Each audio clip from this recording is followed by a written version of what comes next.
공무원이 새로운 청사로 이전을 완료하고 업무에 들어갔습니다. 청사가 들어선 지 577년 만으로 직원들은 청사 이전에 따라 미래 천년을 향한 제2의 도약을 꿈꾸고 있습니다. 안희정 충남지사의 성폭행 의혹이 지방선거에 새로운 변수로 작용하고 있습니다.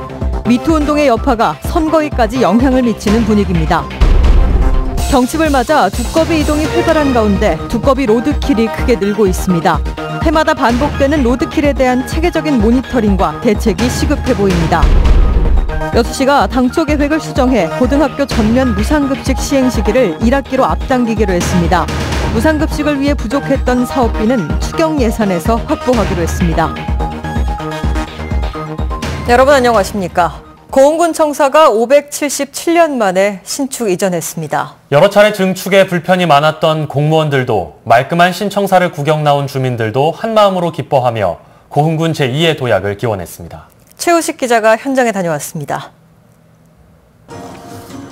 고흥군이 한창 개발 중인 고흥읍 남계택지에 새 청사를 건립해 개청식을 가졌습니다.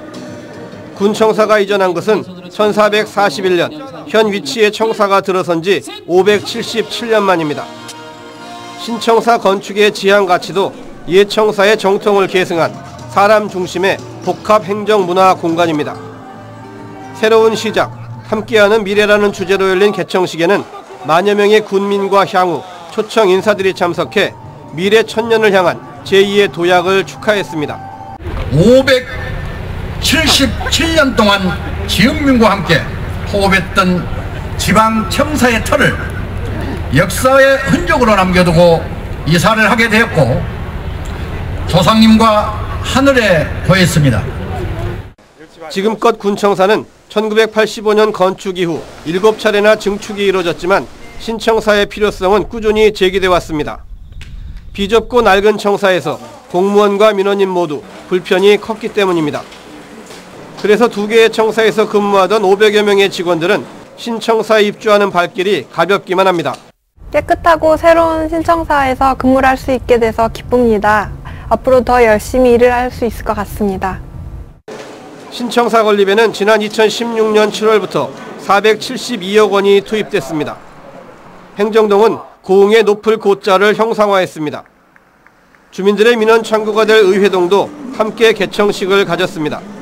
국민들의 성원과 응원에 힘입어 오늘의 사람 중심, 열린 행정의 명품 청사가 탄생하게 되었습니다. 지역의 새로운 랜드마크이자 지방 분권 시대를 맞는 소통과 화합의 공간으로 고흥군청이 새 시대를 열었습니다. MBC 뉴스 최우식입니다.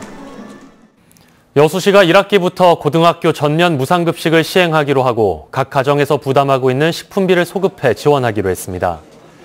여수시는 당초 2학기부터 예정된 고등학교 전면 무상급식을 1학기로 앞당기기로 했다며 1회 추경에서 관련 예산 13억 원을 확보할 계획이라고 밝혔습니다. 이에 따라 무상급식이 지연됐던 여수 지역 11개 고등학교에서도 1학기부터 무상급식이 가능해졌습니다. 다만 여수시는 새학기가 이미 시작된 점을 고려해 각 가정에서 우선 식품비를 납부하면 예산이 확보된 이후 납부한 금액을 돌려줄 예정이라고 밝혔습니다. 전남의 산업단지와 농공단지 입주업체들이 인력난을 겪고 있는 것으로 나타났습니다. 전라남도가 32개 산단과 68개 농공단지 입주기업들을 조사했는데 349개 기업에서 2,300여 명의 인력이 부족한 것으로 나타났고 이 가운데 54%는 현재 가동 중인 기업이었습니다. 직종별로는 생산직과 단순 노무직이 1,500여 명 부족했고 최근 투자 유치가 활발한 한평과 나주, 강진 등의 인력난이 심각했습니다. 안희정 지사의 성폭행 의혹 사건이 불거지면서 선거에 영향을 미치고 있습니다. 성범죄 전력 검증, 성추문 진실 공방 등 지방선거에서도 미투 운동이 핵심 변수로 떠올랐습니다. 윤근수 기자입니다. 민주당은 이미 성폭력과 성매매 등 성범죄 관련자들을 공천에서 원천 배제하기로 했습니다. 안희정 지사 파문으로 당혹감에 빠진 민주당은 여기서 한 발 더 나아가서 성범죄 전력을 더 꼼꼼하게 검증하기로 했습니다. 범죄 기록 회보서에 나타나지 않은 사항까지 전부 다 확인할 수 있는 시스템을 저희가 구축을 해서 면밀한 검증을 해나갈 계획입니다. 바른미래당과 민주평화당 등 야당은 민주당을 비판하는 동시에 공천 과정에서 현미경 검증을 예고하고 있습니다. 아직 공천 기준을 마련하지 못했지만 성범죄 관련자들은 1차적으로 걸러내는 방안을 준비하고 있습니다. 새로운 정치를 하겠다는 정당에서 아마 그 기준은 다른 정당에 비해서 좀 엄격하고, 광주에서도 이미 특정 예비 후보의 성추문과 관련해서 진실 공방도 벌어지고 있습니다. 또 미투 운동이 확산되고 그 파급력이 확인되면서 경선이나 본선 과정에서 후보들 사이에 폭로전으로 번질 가능성도 있습니다. 안희정 지사의 성폭력 의혹을 계기로 정치권으로 번지기 시작한 미투 운동은 후보의 당락은 물론 선거 판도를 흔들 수 있는 메가톤급 변수로 떠오르고 있습니다. MBC 뉴스 윤문수입니다. 더불어민주당 전남도당이 6월 지방선거에 출마할 후보들을 대상으로 공천심사 작업을 본격화합니다. 전남도당은 오늘 위원장을 포함해 모두 18명의 위원으로 공직후보자 추천관리위원회를 구성하고 중앙당 지침에 따라 후보 자격심사와 경선관리 등 지방선거 준비에 나섰습니다. 전남도당은 또 이날 재심위원회 구성안은 의결하고 탈락 후보들의 이의신청 접수와 재심사를 함께 추진할 예정입니다. 공직선거법 일부 개정안이 국회 본회의를 통과함에 따라 예비후보자 등록 신청 절차도 변경됩니다. 전남선거관리위원회는 선거구가 변경되는 시도의원 예비후보자들은 공직선거법이나 선거구 획정조례 시행일 이후 10일까지 출마 선거구를 다시 선택해 관할 선관위에 신고해야 한다고 밝혔습니다. 전남선관위는 또 선거비용 제한액 제공고 등 업무 지침을 각 시군 선관위에 전달해 출마 후보자들의 혼선을 줄일 계획입니다. 광양에서 기후변화 지표 중인 두꺼비의 로드킬이 해마다 반복되고 있습니다. 경칩을 전후해 산란지로 이동이 시작됐는데요. 대책은 없는지 박민주 기자가 취재했습니다. 광양시 진상면 비초마루 앞 도로입니다.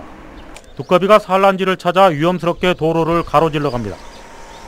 하지만 올해만 이 도로에서 280여 마리, 지난해도 300마리가 넘는 두꺼비가 로드킬을 당했습니다. 지난해 초 생태 통로가 만들어진 곳은 상대적으로 로드킬 피해가 적어 환경단체는 주민들과 협의를 거쳐 생태 통로의 추가 조성을 제기하고 있습니다.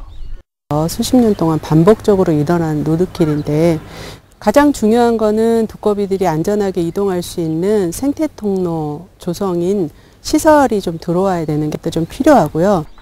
여기 광양 비평저수지 곳곳에는 두꺼비 무리와 알이 발견돼 주요 산란처로 확인된 만큼 보호 대책도 시급한 과제입니다.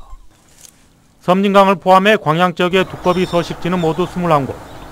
이 가운데 절반 지역에서 로드킬이 발생하고 있습니다. 광양시는 환경부와 협의해 관련 대책을 마련한다는 계획입니다.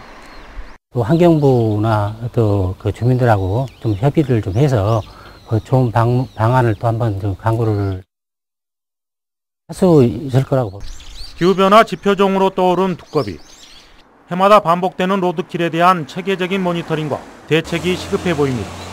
MBC 뉴스 박민주입니다. 본격적인 개화 시기를 맞아 이달 말부터 봄꽃 축제가 이어집니다. 오는 30일부터 사흘 동안 여수 영취산 일대에서는 제26회 진달래 축제가 열려 산신제와 산상음악회, 시화전 등 다양한 프로그램이 진행됩니다. 이어 다음 달 7일 한려동 벚꽃길에서는 지역 청년들과 주민들이 직접 마련한 벚꽃 소풍 행사가 펼쳐집니다. 광양시가 올해 노인 일자리 사업에 43억 원을 투입합니다. 광양시가 올해 어르신들의 소득 보장과 사회활동 참여기회 확대를 위해 노인 일자리 사업에 43억 원의 예산으로 1,600여 명의 노인 일자리 창출에 나섭니다. 특히 올해는 맞춤형 노인 일자리 제공을 위해 실버 건강도우미와 주차 단속, 경로식당 급식 도우미, 보육시설 봉사단 사업이 새로 신설됩니다. 여수 한영대학 제8대 총장으로 임정섭 현 총장이 취임했습니다. 임 총장은 취임식에서 4차 산업 맞춤형 인재 양성과 국제교류센터 설치를 통한 해외 취업 활성화, 지역 상생 네트워크 구축과 구성원의 화합과 소통 등의 4대 목표를 중점적으로 발전시켜 나가겠다고 밝혔습니다. 순천시가 저소득층의 주거 환경 개선을 위해 지원 사업을 추진합니다. 순천시는 올해 예산 7억 5천만 원을 들여 관내 저소득층 노후 가구 100여 곳을 대상으로 지붕 수선과 난방 공사 등 집수리를 실시한다며 토지주택공사와 협약을 맺고 효율적인 사업 추진에 나선다고 밝혔습니다. 시는 지난해에도 노후 정도에 따라 가구당 최대 900여만 원을 지원해 120여 곳의 주택 개량 사업을 실시했습니다.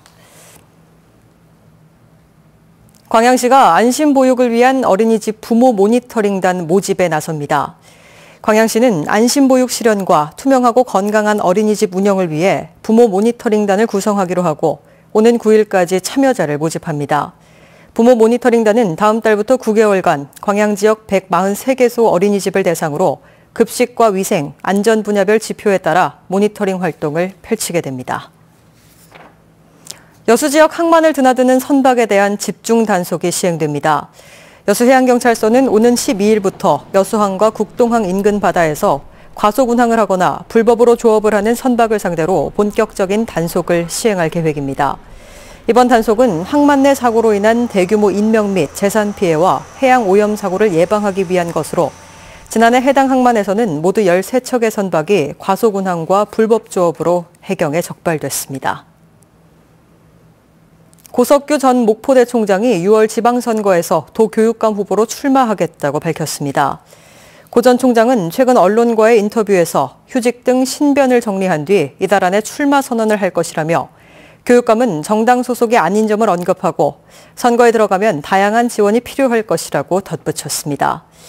장만채 교육감의 도지사 출마가 가시화함에 따라 현재 교육감 후보로 진보교육감 단일 후보인 장서궁 전 전교조위원장과 고 전 총장 등 2명이 물망에 오르고 있습니다. 민주당 이계호 의원의 도지사 선거 출마가 쉽지 않을 것으로 보입니다.